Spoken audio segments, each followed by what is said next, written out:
All right, climate change has been one of the talking points at the G7 summit in Japan. Most talks have centered around carbon emissions, though, but a potentially more dangerous substance is leaking into the atmosphere.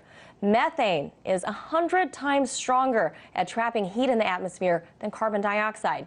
Scientists say that's causing strange weather patterns around the world. So for more on this, let's turn now to Dr. Reese Halter, distinguished conservation biologist. Dr. Halter, where is this methane coming from? How does it get into the atmosphere?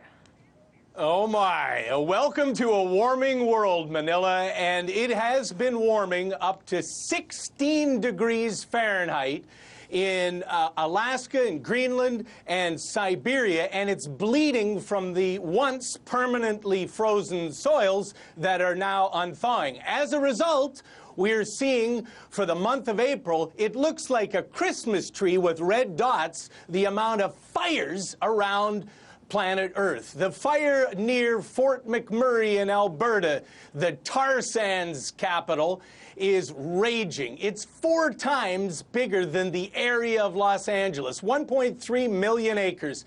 And the fire seasons are really just beginning. They began a month earlier. Manila? What's the connection then between methane in the atmosphere, the severe weather such as tornadoes, droughts, hot temperatures? What does the methane actually do to change all that?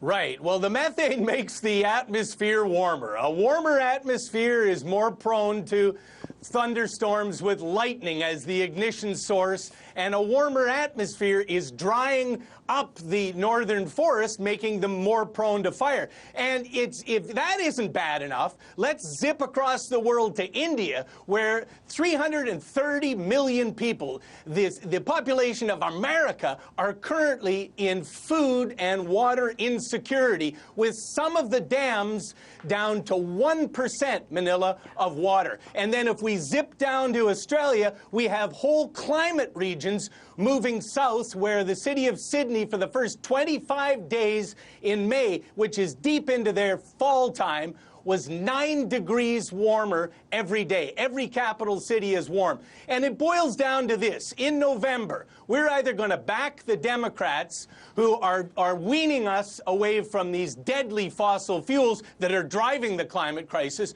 or we're going to lean over to Donald Trump, who doesn't believe in the climate crisis and spits in the eye of science. Nonsense.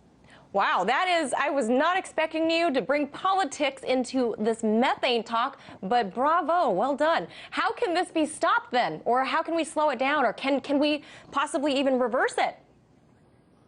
Well, the step one is to wean off and leave 80% of the carbon fuels in the ground, which means that we stop subsidizing fossil fuels. Globally, $5.6 trillion, the International Monetary Fund has found, and we're paying the biggest polluters to heat up the atmosphere, and an overwarm atmosphere is deadly for all of us, for food, for bees, for the oceans, for our civilizations.